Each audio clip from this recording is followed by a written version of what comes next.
Ben McQuinney Outdoor Radio is presented to you by anglerschoice.ca, the Angler's Choice in handmade soft plastics. Also sponsored in part by Handlebars Musky Lures, Zing the Bling, Frantic Big Game Baits, Keith's Trophy Fishing, Fish NV, Catch It. You're listening to Ben McQuinney Outdoor Radio. All right, folks, welcome to another exciting episode of Ben McQuinney Outdoor Radio. My guest on the line is none other than MC Big Jim Mcglaughlin. Jim, welcome again. Hey, good to be here, buddy. Geez, all I'm missing there, you introduced me as MC. If my last name was Hammer, I'd have it made. Yeah, you would. You would, totally. So we're all wrapped up with the Bass Pro Open. And that's one of Bass Pro's Canadian tournaments here on Lake Simcoe. And Big Jim, you were the MC for the event. And who is some of the coordinators also in the event that we might know in the community? Well, you know, you've got Will Wagner, the guys from the Aurora Bassmasters. Those guys are just absolutely incredible. The stuff that they do as a club. Mm-hmm. I got time for those guys all day to help them with things like this. It's my pleasure to help them because they give so much back to the community. And then it's really good when you get a gigantic organization like Bass Pro Shops that will get behind a local event like that. Mm-hmm. Really, really promote it and work on it. It's 2 years in a row I've done that now. 2 years in a row, boy, the weather has sucked. Yeah, well, that's what I wanted to touch on. Like, what was the weather like? What was tournament pros up against? Well, it was reasonably windy. I know you can't tell being in Aurelia, but the guys talked about 4-foot waves out on parts of Simcoe, and I think what they ran into was a period in time where I think that the lake must just have been turning over or doing something like those. There's no ifs, ands, or buts, man, that those fish were in some kind of a mode that didn't involve eating. Mm-hmm, mm-hmm. It was absolutely incredible because when you saw tournaments there in the earlier in the year when guys would bring in 20 pounds and it wasn't even worth going to the scales with it. Yep. And now there's only one bag over 20 pounds. And second place is largemouth. Yeah. It's one of those things. That it was really cool to talk to Greg Clark because he said he had smallmouths and then like the week before then they were gone. He couldn't find any smallmouths. He couldn't get a bite period. So they just thought, well, maybe we can catch some largemouths and catch 10th, 12th, 15th place check at the end or something. Yep. And here it is. He goes, second place. So you never know. So the weather wasn't cooperating for the anglers this year again, and because of the wind, I'm sure the visibility was down as well.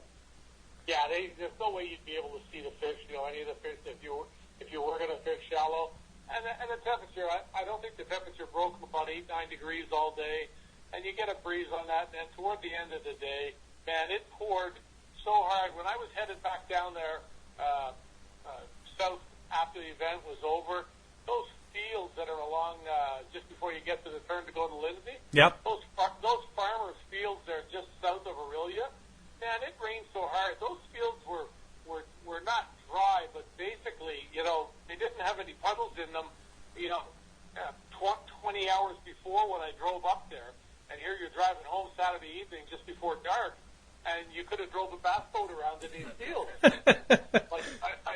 It poured, and it was like that. It took me almost 5 hours to get home. It was absolutely incredible. The rain was just massive. Wow. So, you could drop your talon and do some shallow field fishing. Oh, I tell you, you could have been out there hunting the geese. Put So, the talon down and start shooting. Yeah, there you go. So how many teams were involved this year? It was in the low 70s. I wasn't exactly sure. I think the number they threw out was 72. Oh, okay. But, it's almost a full field. That's good. And the other thing too, you got to look at this time of the year.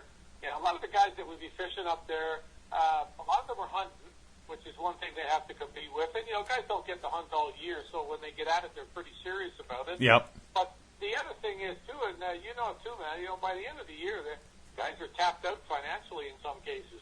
Mm-hmm. So I'm sure that, there's a few of them that would have used that reason. But, with a prize that high, when you can be looking with your cash and prizes and other contingency things, like, Simon and Mel took home, $15,000.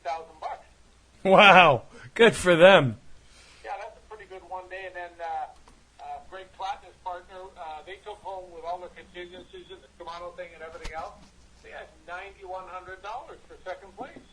Wow. So, yeah, and I was surprised because I'm a little bit out of touch with the tournament now, the prize money and stuff like that, because I haven't competed in so long, and it's, I know what's going on and who's winning and that kind of stuff, but I don't really pay too much attention to the payouts on a lot of the things. But man, they were starting off at $400 and $500, and they had some nice prizes for 13th, 14th, 15th, and then guys getting thousands of dollars when you get up in the top 10.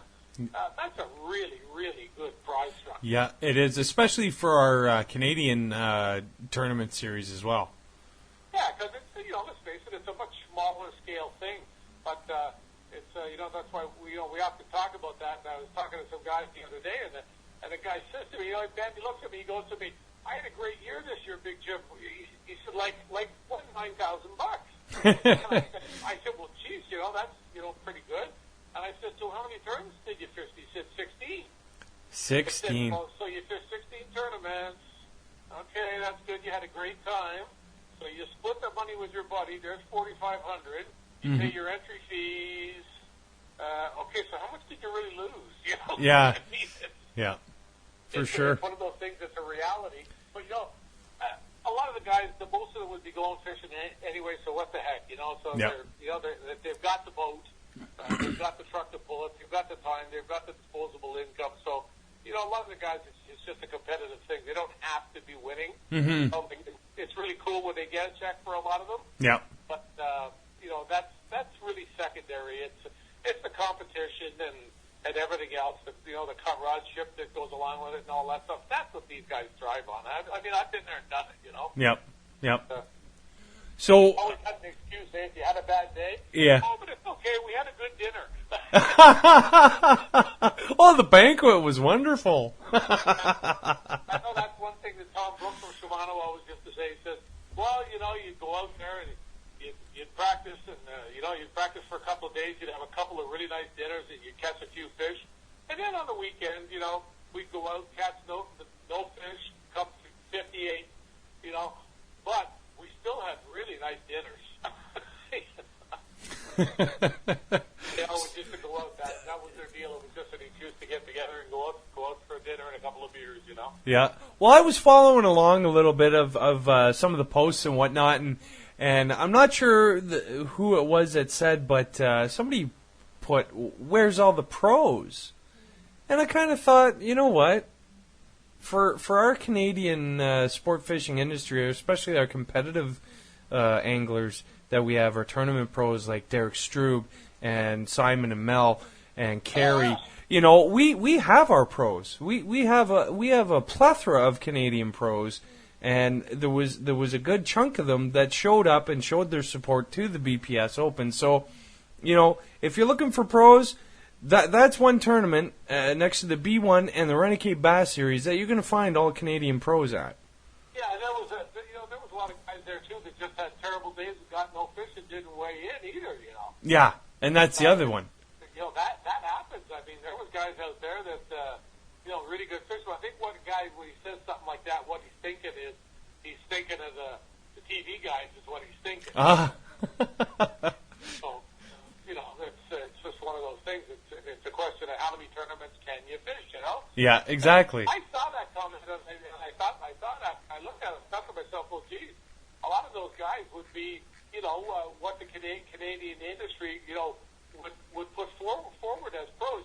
Obviously there's nobody here who makes their living in the fishing business to speak of. Nobody has a tournament fisherman. No. In the States. I mean, a lot of these guys in the States, too, that are tournament fishermen, they're only there because they had considerable resources and income and wealth in the family to do it, Yeah, that's right. It's really, really hard to do. And I mean, up here, you know, what a pro in Canada and a pro in the States is a little bit of a different thing here. Guys got to go flog all weekend work here and then go fishing on the weekend. Yeah, burn his first week for entry fee and his second week on gas. No, it's true. Yeah. It's a complete different deal. You know, it's just not the same type of thing. But the guys that would fill those places, I mean, a lot of the really good anglers with the great bass that catch a lot of fish and are really involved, man, the top 10 was full of them. Yeah, absolutely, 100%. 100%. Hats off to all of them, actually, that came out and participated.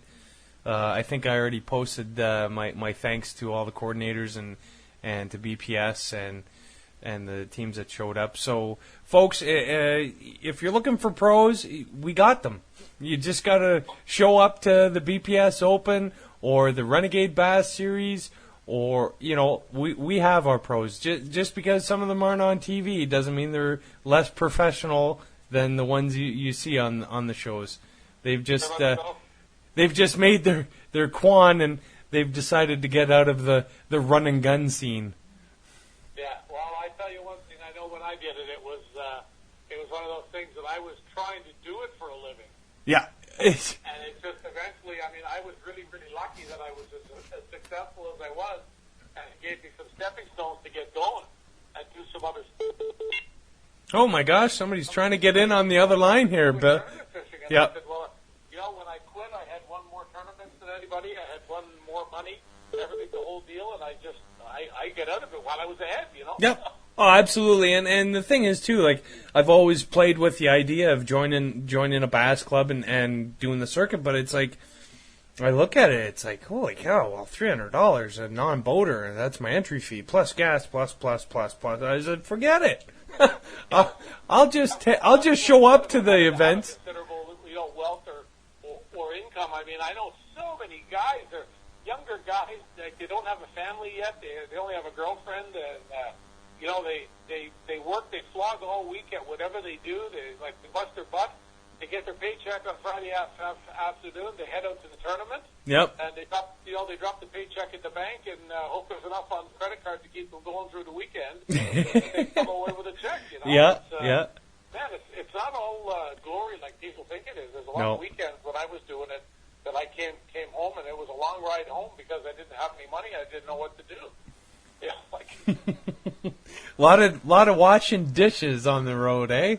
Three little kids at home and a wife, and they're expecting, you know, you get this stupid idea that you're going to be a professional fisherman. Yikes! Yeah, I said to the wife, I said, I'll just stick to the radio show, doing my little video segments, and doing the shows. That's it. That's as far as I'm going to go because I don't have $1 million because I'm going to need 3 by the time I'm done. Well, that's it too.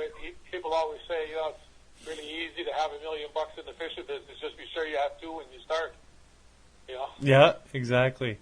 Well, it's a tough industry, and you see a lot of guys scratching and clawing in the States to work at it. And you see guys, you know, sleeping 5 and 6 guys in a hotel room, and yeah, you know, flipping for the bed each night, so you don't have to sleep on the floor. And stuff like now, that. when you say flipping. No, when you say flipping for the bed, is that like there is a coffee cup set up at the end of the room or the hallway, and you have to do your best pitch and flip into the cup? I meant the simple thing of flipping. Oh, okay. Who gets to sleep in the bed? I think the former would be more fun than the latter. Yeah, well, don't forget to do. There's some guys in the States that I know that do it. And it's really funny because they go to a tournament and they're there for 4 or 5 days, and there's 5 guys in a room, and once you get to sleep in the bed, you're out of the flip, right? Yeah. You'll only get one shot at it, because you know nobody can get lucky and flip a coin 5 times and sleep in the bed all five nights, and the rest of the guys are on blow up mattresses, and you know they're sharing loaves of bread and making bologna sandwiches, so they don't have to have the money for mustard. And you know, I mean, everybody thinks that it's all glory, but there's a lot of guys out there that really have the dream. Mm-hmm. They're flogging, and they're paying the price every day to do what they love and what they want to do, and I commend a lot of them. Yep, absolutely. Hats off. Yeah, when you have to work hard at something, I think it means a lot more if you do get it. Absolutely, 100%. Well, Jim, I'm glad you got your renos underway, and I thank you for being the MC and getting that BPS wrap up for us. Who was your pick, anyways? Well, it's really funny. When I was sitting, I wasn't too sure, and I sort of thought to myself, I said to one guy we were talking about a Friday night, he said, who's going to win? And I said, don't ask that. He said, why? Because I said, I'm going to give you the obvious answer. He said, don't you dare. You know, meaning whoever has the most fish is going to win. But I said, though, I bet you I'll guarantee you it's someone that hasn't won before. Because when I talked with there was a couple of the guys out there that I talked with that fished on Thursday and Friday, and they never got a bite. Wow. Now, when stuff like that happens, you know that it's something different's going to happen. And I mean, Simon and Bello fished that before, and I mean, they're both incredible fishermen.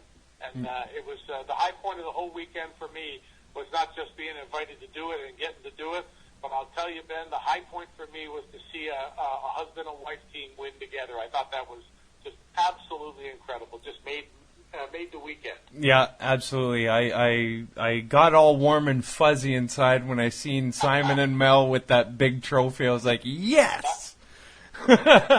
So, I had butterflies. Yeah, excellent. Well, Jim, thank you very much once again. Big Jim Mcglaughlin from Just Fishing. And you can get his publication at your local tackle store or online. Jim, any shout-outs you want to give before we go? Just everybody fish bait this fall. It's getting cold. I know a lot of guys are going to be down Musky fishing in St. Clair and getting those last few days in at Bass and that. And I just want all the guys to fish safe so they're all here for next year. All right. Thank you very much, Jim.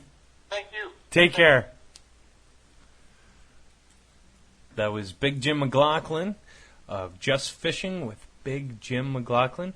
It's Canada's oldest and largest free fishing publication. And you can check it out online at justfishing.ca. Up next, Ashley Rae. We're going to talk about some big muskie and ducks. Stick around after these messages.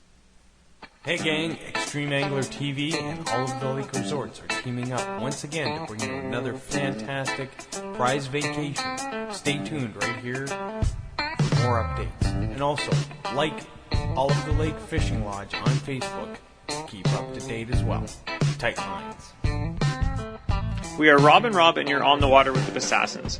This week's tip is going to be a little Bassassin secret to save you time and frustrations on the water. Fall is a time of year that the drop shot seems to be on fire, and most people's go-to bait to bring those aggressive feeding fish up from the deep. A quick trick we use before a day of mad dropping can save you the frustrations of constantly retying, especially when the weather is cold and the bite is hot. The night before your adventure, grab your go-to drop shot tackle.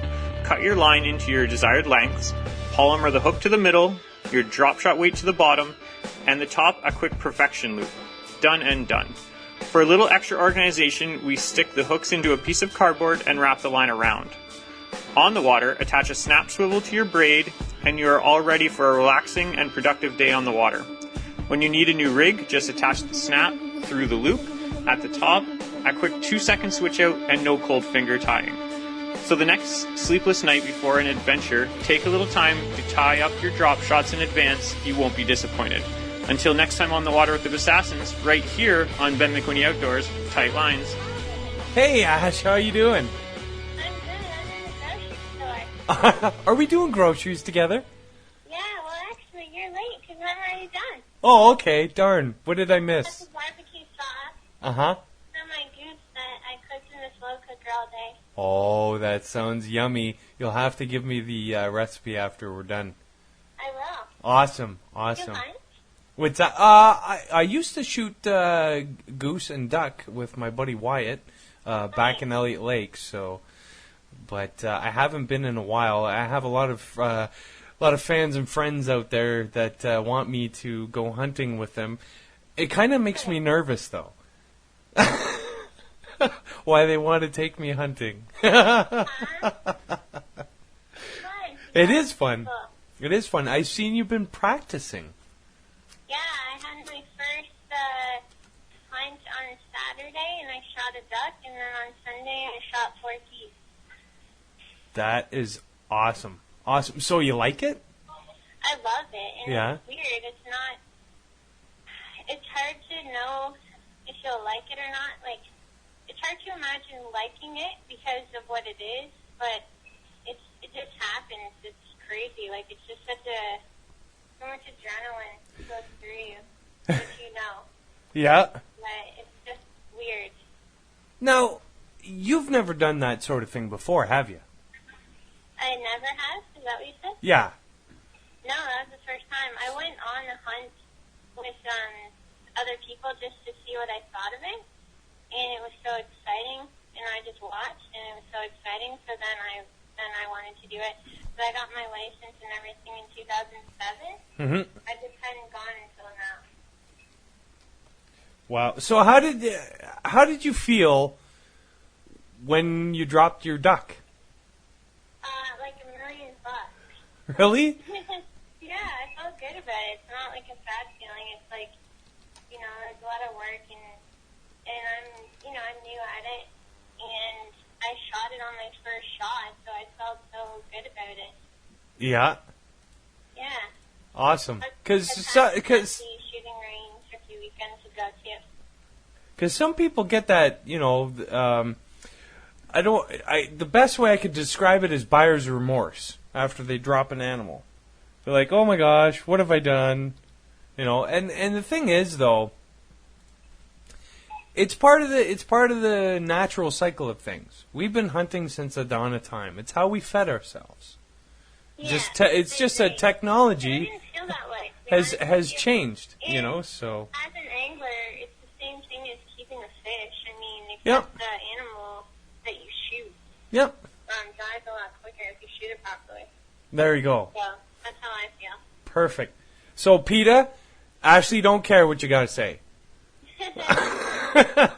Because her goose is cooked in a slow cooker. Yeah. I ate the duck, too, and it was really good. Awesome, awesome. So, other than the hunting, what else is new? Did you move? I moved to Ottawa. No! Yeah, I took a big move, big change in life. Yeah? So far, it's been awesome. So you'll be able to hang around with my buddies Rob and Rob from the Bassasins. Who are they? Rob and Rob. Rob Connolly and Rob Fuchs Oh, yeah, from the I have them on Bassasins. Facebook. Yeah. You'll be able to hang out with them. Yeah. So, tell me about this huge 50-inch muskie you caught on the fly? No, it wasn't on Oh. the fly, but it was on top water, which is so exciting. In your Hobie? Crazy. No, it was in my boat. Oh, it was in your boat. Okay. Yeah. Could- And topwater is my favorite for anything, and that was my first musky topwater, and I can't really ask for anything better than that. Oh, wow. It's a trophy muskie. Your first muskie. Is that your first muskie? No, it's not my first musky, but it's my first musky on top water, and it's my first 50-incher. I'm Nice. seeing first because I'm hoping for more. Yeah, there you go. That's right. Well, you know what? Once you get your 50, it's you get bit by a bug called the great white buffalo. And that means you constantly go searching for this bigger fish. I know. I haven't seen one bigger yet, but I know they exist. Well, I think They're that in Ottawa, too. I think the record. I have a reference book here. It's Fishing for Dummies. Yeah, I said that, folks. I read Fishing for Dummies. That's why I'm so smart. The record for muskie. Now, this is going back some time, back to 1997 when this was published, but Oh, no. Do I want to know? 65 pounds.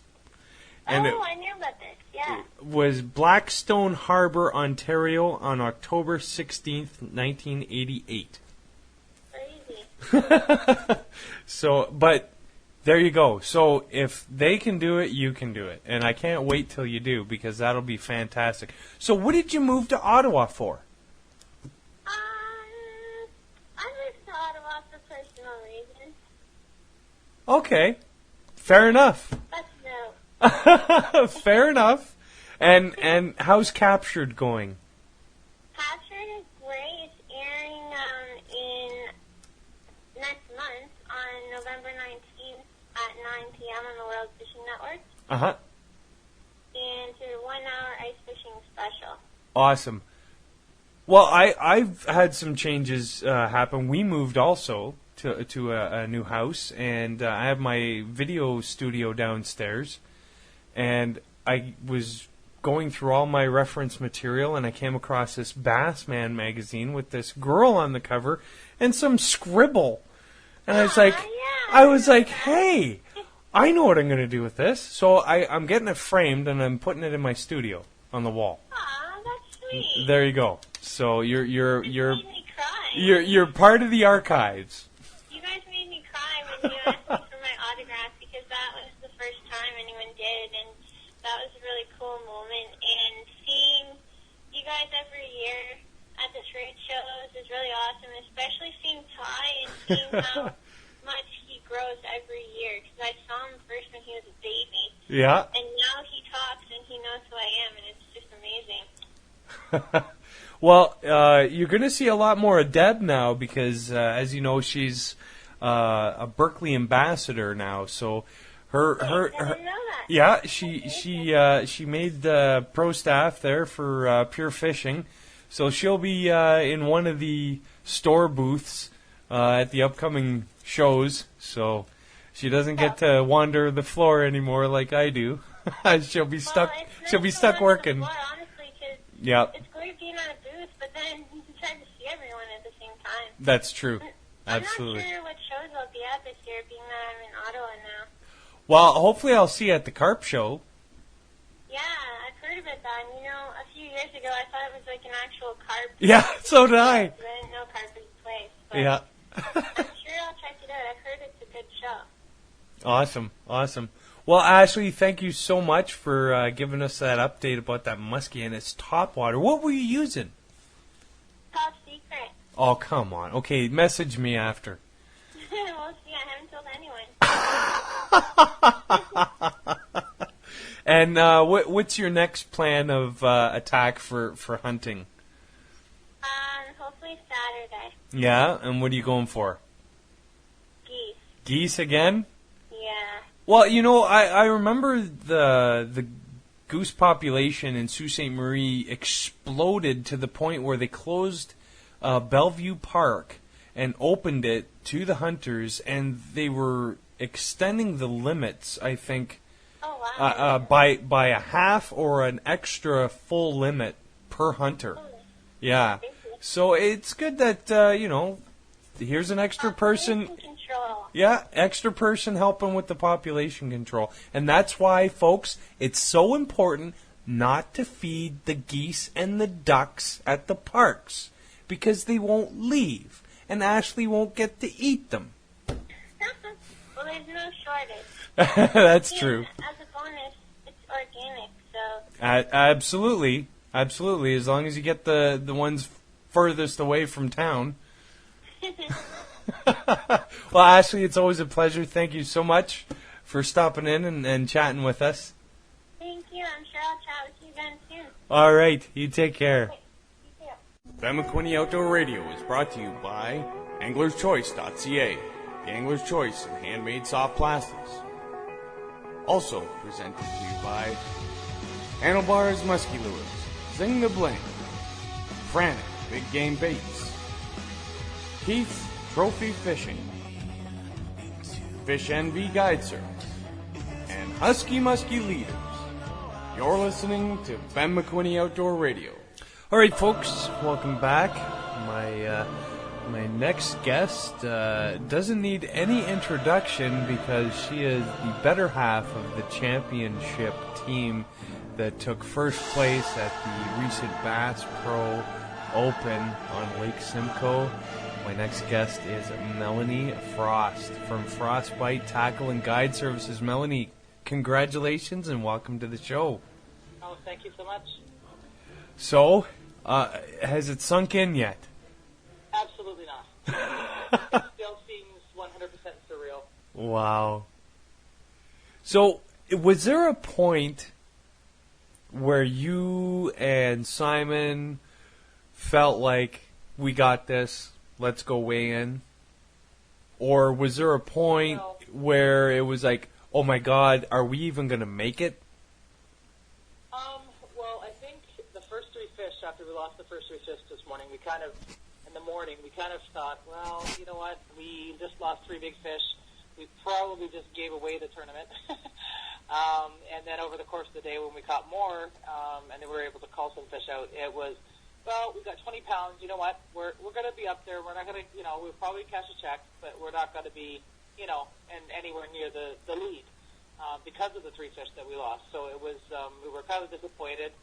And then when we got to the weigh-in, we were the first ones to trail around, the first ones to come up. We were first flight. So we were sitting there, and then over the course of the weigh-in, seeing weights come in and everything else, and people coming up to us and saying, oh, I think you've got this. And I'm like, there's no way. The Lake Simcoe comes, there's huge fish in Lake Simcoe, absolutely huge fish in Lake Simcoe, and somebody always catches a big sack of fish and, walks away with it.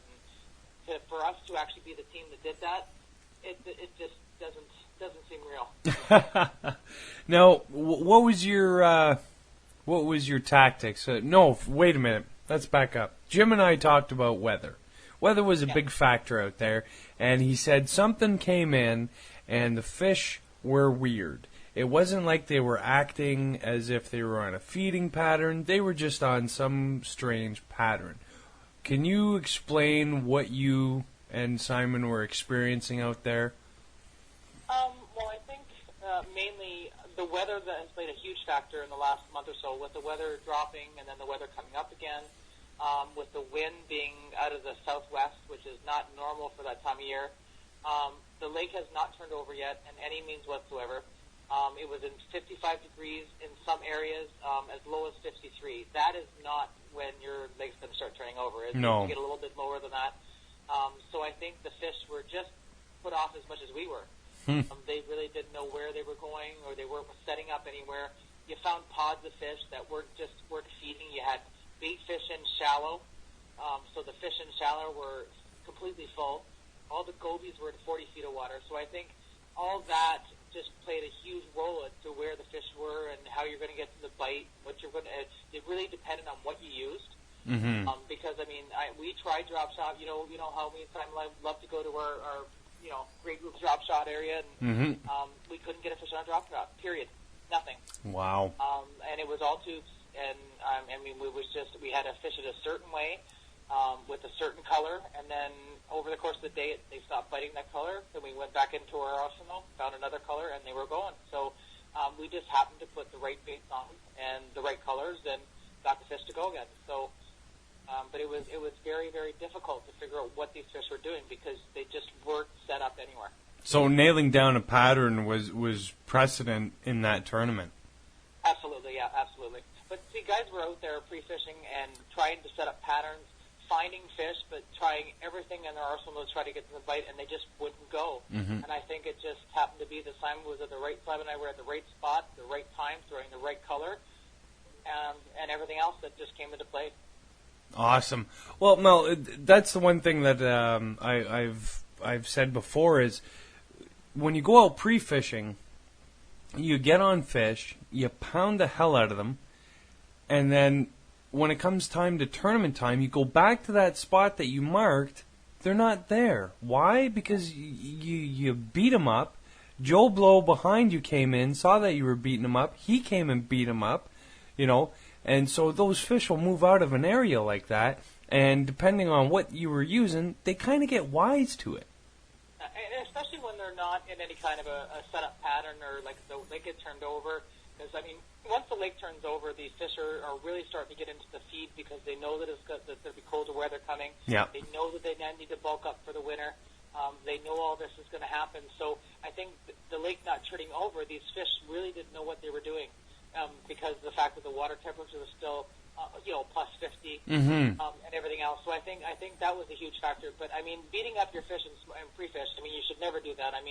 Simon and I, when we do pre-fish, we use a lot a camera, mainly to see the kind of structure that they're on, Our side imaging is huge now. Now we have the 360 on our boat, which plays a huge factor as well. But all of our pre-fish mostly is done using the fish finder, using the down imaging, the side imaging, using the 360, using the camera to see what these fish are doing, whether they're nose to the bottom, because you can't necessarily see it on your graph. You can guesstimate what they are.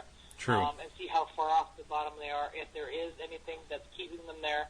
That kind of stuff kind of helps you set that pattern together. Yeah. So that's a lot of pre-fish. We don't do a lot of fishing when we're pre-fishing anymore. We might throw a line out just to see if we can have the right color or the right bait on. Mm-hmm. But once we've caught a fish and we know that there's more fish there, we don't pre-fish it anymore. Yeah, and that's what I've told my pro angler, Mike Henderson. I said, when you go out on your pre-fish, go to your spots or go to new spots. If you mark fish, drop a line in, catch one or two, mark it on your GPS, and get out of there. And if anybody looks like it, and if anybody looks like they're coming towards you, get out of there. That way, you know that in your own mind, you kept that spot safe for yourself. Yeah, absolutely.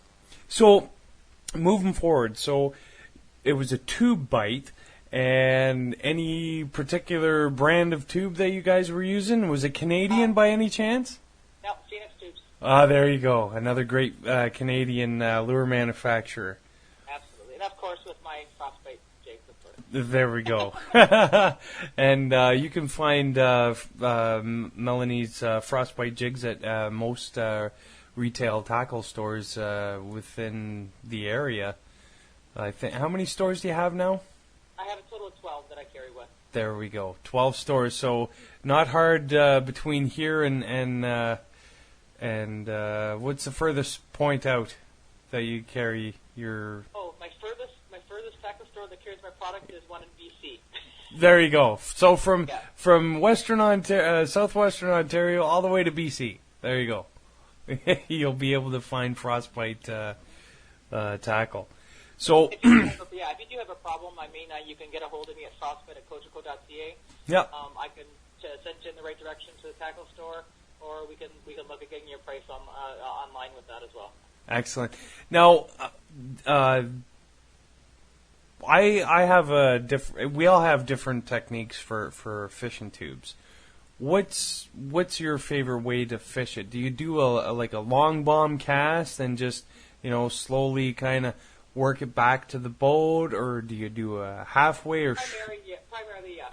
We do long casts. We don't drag. I hate dragging tubes. Unless it's like 6 footers out there and you're fishing, of course you're not going to you're not going to be able to do a lot of searching in that kind of wave. But primarily we do long casts. We bring it back to the boat. It covers a lot more water. True. And I feel that it kind of moves the bait a little bit differently along the bottom and allows the fish to actually maybe trigger them to bite or to get their attention at least as it's coming across the bottom, banging and stuff like that. So I think that's probably the primary way that we do fish the tube as well. Awesome. So I'm doing it right then, because I always catch fish on a tube, always. Yeah. And it's always that long bomb, and I don't necessarily drag it. I just bounce it. And because I can feel it. A lot of guys that long line it and they throw it out and they just let it bounce off bottom. They don't reel it back to the boat, and then when they get a fish, I find that actually a lot of times you get the fish and it swallows it, because by the time you actually feel the bite, they've really swallowed the bait. So we're always moving that bait towards the boat, covering that area, bouncing it off bottom. Yeah. And then when we get close enough to the boat, we reel back up and cast back out again.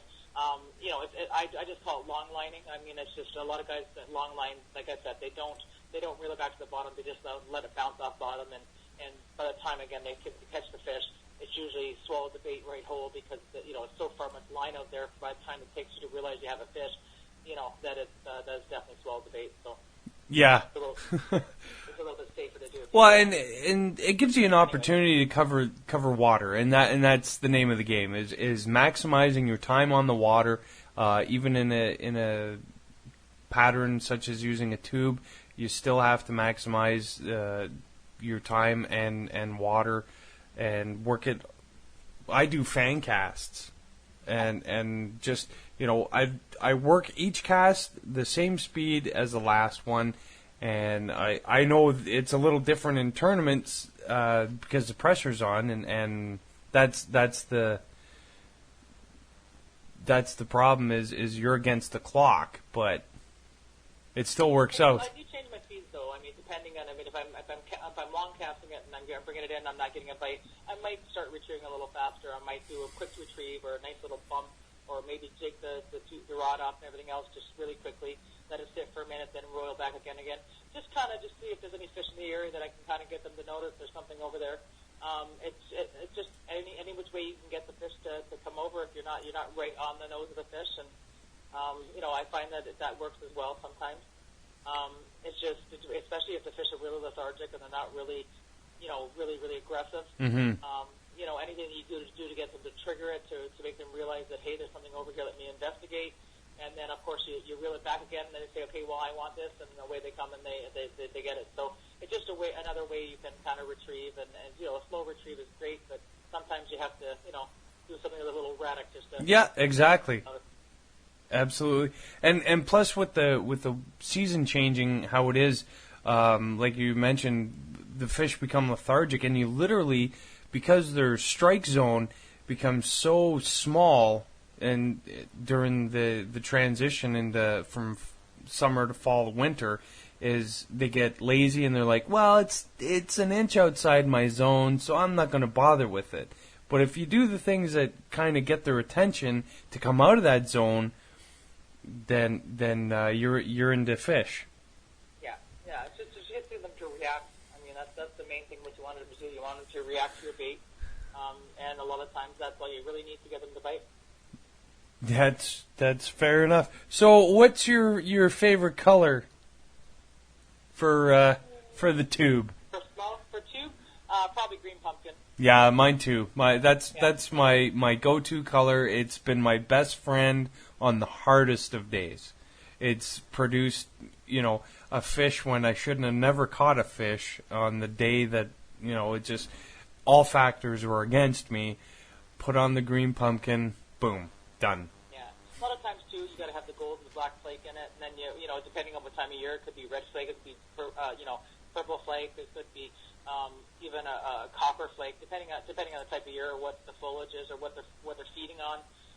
But I still find green pumpkin with the gold black flake, and then whatever color for that time of year is probably good.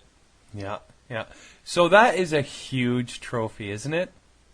And it's heavy. It looks like it's heavy. It looks like it's heavy. It looks like you're having a hard time holding it there. Mind you, Simon looks like he's giving you most of the weight. I think so, yeah. I think I did that purposely. And that's that bass on the top of the trophy. That's done by Advanced Taxidermy. It is, yeah. Yeah, and that's a wonderful, wonderful trophy. I can't wait to come over and admire it. Sure.